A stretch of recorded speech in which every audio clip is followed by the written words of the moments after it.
3-4 ദിവസമായിട്ട് ഫോൺ തുറന്നിട്ടുണ്ടെങ്കിൽ കൂടുതൽ കാണുന്നത് വ്ളോഗറായ അഖിൽ NRDയുടെ വ്യക്തിജീവിതവുമായി ബന്ധപ്പെട്ട വാർത്തകളാണ്.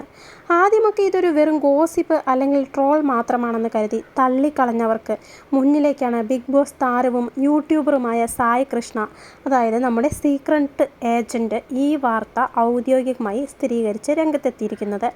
അഖിലിൻ്റെ ഭാര്യ മേഘ വീട്ടിൽ നിന്നും മറ്റൊരാളോടൊപ്പം, അതായത് ഒരു സ്വകാര്യ ബസ് ജീവനക്കാരനോടൊപ്പം ഇറങ്ങിപ്പോയി എന്നത് ഇപ്പോൾ ഒരു യാഥാർത്ഥ്യം തന്നെയാണ്. എന്നാൽ സോഷ്യൽ മീഡിയ ഇപ്പോൾ രണ്ട് ചേരിയായി തിരിഞ്ഞ് ഇതിനെക്കുറിച്ച് വലിയ ചർച്ചകളാണ് നടത്തുന്നത്. ഇതിൽ ആരാണ് ശരി, ആരാണ് തെറ്റ്? വെറും ഒരു ഒളിച്ചോട്ട വാർത്ത എന്നതിനപ്പുറം ഇതിന് പിന്നിൽ മറ്റ് കഥകൾ കൂടി ഉണ്ടോ? ഇതാണ് ഇന്നത്തെ വീഡിയോയിൽ, സ്കിപ്പ് ചെയ്യാതെ കാണുക. ഈ വാർത്തകൾ പുറത്തു വന്നതിന് പിന്നാലെ അഖിലിനെ ഫോണിൽ വിളിച്ച് സംസാരിച്ച ശേഷമാണ് സായി കൃഷ്ണ തൻ്റെ ചാനലിലൂടെ ഈ വിവരം പ്രേക്ഷകരെ അറിയിച്ചത്. അഖിൽ വലിയൊരു മാനസിക തകർച്ചയിലൂടെയാണ് കടന്നു പോകുന്നത്. അഖിൽ ഉറങ്ങിക്കിടന്ന സമയത്താണ് മേഘ വീട്ടിൽ നിന്നും ഇറങ്ങിപ്പോയതെന്നാണ് റിപ്പോർട്ടുകൾ. പക്ഷേ ഇവിടെ നമ്മൾ ശ്രദ്ധിക്കേണ്ട ഒരു കാര്യമുണ്ട്. ഇത്രയൊക്കെ നടന്നിട്ടും തൻ്റെ പ്രണയത്തെയും ഭാര്യയെയും സോഷ്യൽ മീഡിയയ്ക്ക് മുന്നിലിട്ട് കൊടുക്കാൻ അഖിൽ തയ്യാറായിട്ടില്ല. അവൾക്ക് അതാണ് ശരിയെന്ന് തോന്നിയതാവാം. അവളെ ആരും ഒന്നും പറയരുത്, കഴിഞ്ഞത് കഴിഞ്ഞു എന്നാണ് അഖിൽ സായിയോട് പറഞ്ഞത്. സ്വന്തം സോഷ്യൽ മീഡിയ അക്കൗണ്ടുകൾ പോലും ഡീആക്ടിവേറ്റ് ചെയ്ത് അഖിൽ ഇപ്പോൾ പൂർണ്ണമായും മാറി നിൽക്കുകയാണ്. ഈ ഒരു നിലപാട് കൊണ്ട് തന്നെ അഖിലിന് വലിയ രീതിയിലുള്ള സിമ്പതിയും പിന്തുണയും ഇപ്പോൾ സോഷ്യൽ മീഡിയയിൽ ലഭിക്കുന്നുണ്ട്. എല്ലാവരും ചോദിക്കുന്ന ഒരു പ്രധാന ചോദ്യം മേഘ എടുത്ത തീരുമാനത്തെക്കുറിച്ച് തന്നെയാണ്. ഒരു വ്യക്തിക്ക് തൻ്റെ പങ്കാളിയോടൊപ്പം ജീവിക്കാൻ താല്പര്യമില്ലെങ്കിൽ അതിൽ നിന്നും പിന്മാറാൻ നിയമപരമായ എല്ലാ അവകാശവുമുണ്ട്.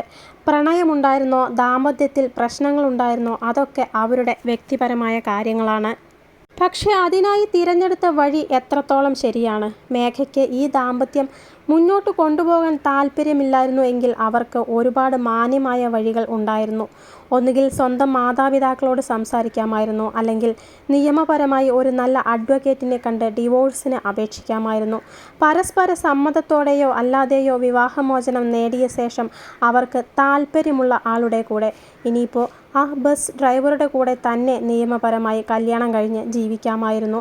അതിനു പകരം ഒരു രാത്രിയിൽ ആരുമറിയാതെ ഒളിച്ചോടി പോവുക എന്ന വഴി തിരഞ്ഞെടുത്തപ്പോൾ അവിടെ തെറ്റുകാരിയാവുന്നത് മേഘ തന്നെയാണ്. നിയമപരമായ വഴികളൊന്നും തന്നെ തേടാതെ ഇത്തരമൊരു അപക്വമായ തീരുമാനം എടുത്തതുകൊണ്ട് മേഘയെ അനുകൂലിക്കാൻ ആർക്കും കഴിയില്ല.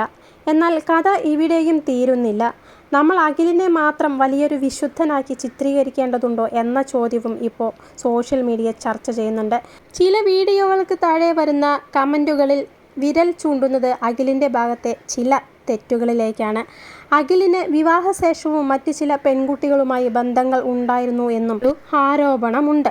അഖിലിൻ്റെ ഭാഗത്തു നിന്നുണ്ടായ അത്തരം മാനസികമായ അകൽച്ചയോ വഞ്ചനയോ ആയിരിക്കാം മേഘയെ ഇങ്ങനെയൊരു കടുത്ത തീരുമാനത്തിലേക്ക് എത്തിച്ചതെന്നും ചിലർ വാദിക്കുന്നുണ്ട്. ഒരുപക്ഷെ സ്വന്തം പങ്കാളിയിൽ നിന്നും സ്നേഹവും വിശ്വസ്തതയും കിട്ടാതെ വരുമ്പോൾ പുറത്തുനിന്നും കിട്ടുന്ന ആശ്വാസങ്ങളിലേക്ക് ആളുകൾ ആകർഷിക്കപ്പെടാം. അഖിലിന് മറ്റ് റിലേഷൻഷിപ്പുകൾ ഉണ്ടായിരുന്നു എന്ന വാർത്തകൾ അത്രത്തോളം സത്യമാണെന്ന് നമുക്കറിയില്ല. എങ്കിലും അങ്ങനെ ഒരു ആരോപണം നിലനിൽക്കുമ്പോൾ അഖിൽ പൂർണ്ണമായും തെറ്റുകാരനല്ല എന്ന് പറയാനും പറ്റില്ല. പക്ഷേ വീണ്ടും പറയട്ടെ, പങ്കാളി തെറ്റ് ചെയ്താൽ അതിന് പകരമായി നമ്മളും തെറ്റായ വഴി തിരഞ്ഞെടുക്കണം എന്ന് പറയുന്നതിൽ യാതൊരു യുക്തിയുമില്ല. ഇതിനെല്ലാം പുറമെ മറ്റൊരു പുകിൽ എന്താണെന്ന് ചോദിച്ചിട്ടുണ്ടെങ്കിൽ, ഇപ്പോൾ പ്രചരിക്കുന്ന CCTV ദൃശ്യങ്ങൾ മറ്റൊരു വലിയ ചോദ്യം കൂടി ബാക്കി വയ്ക്കുന്നുണ്ട്. ആ ദൃശ്യങ്ങളിൽ ഈ പറയുന്ന മേഘ എന്ന പെൺകുട്ടി ബസ് ജീവനക്കാരൻ്റെ കൂടെ പോകുന്നത് 3-4 വലിയ ബാഗുകൾ കൈകളിൽ തൂക്കി പിടിച്ച് ഒപ്പം നടന്നു പോകുന്ന വീഡിയോ നമുക്ക് വ്യക്തമായി കാണാം. യഥാർത്ഥത്തിൽ ഇതിനുള്ളിൽ എന്താണെന്നുള്ളത് അവരുടെ മാതാപിതാക്കളോ അഖിലോ ഇതുവരെ ഔദ്യോഗികമായി വെളിപ്പെടുത്തിയിട്ടില്ല. എങ്കിലും വീട്ടിലെ സ്വർണവും മറ്റ് സമ്പാദ്യങ്ങളുമാണ് ഈ ബാഗുകളിൽ എന്നത് തരത്തിലുള്ള ചർച്ചകളാണ് ഇപ്പോൾ സജീവമായി നടക്കുന്നത്. ഇവിടെയാണ് നമ്മൾ ചിന്തിക്കേണ്ട മറ്റൊരു കാര്യം. ഒരാളോട് തോന്നുന്ന യഥാർത്ഥ സ്നേഹം കൊണ്ടാണ് അവരെ സ്വന്തമാക്കാൻ ഇറങ്ങിത്തിരിക്കുന്നതെങ്കിൽ എനിക്ക് നീ മാത്രം മതി, നിന്റെ വീട്ടിലെ 1 രൂപയോ സ്വർണമോ എനിക്ക് വേണ്ട, നിന്നെ ഞാൻ പൊന്നുപോലെ നോക്കിക്കൊള്ളാം കൊള്ളാം എന്ന് പറയാനുള്ള ആർജവമാണ് ആ വ്യക്തി കാണിക്കേണ്ടിയിരുന്നത്. അതിനു പകരം ഒരു സ്ത്രീയുടെ കയ്യിലുള്ള ബാഗുകളും സമ്പാദ്യങ്ങളും എല്ലാം കൂട്ടിപ്പെറുക്കി കൊണ്ടുപോകുന്നതിൽ എന്ത് ആത്മാർത്ഥതയാണുള്ളത്?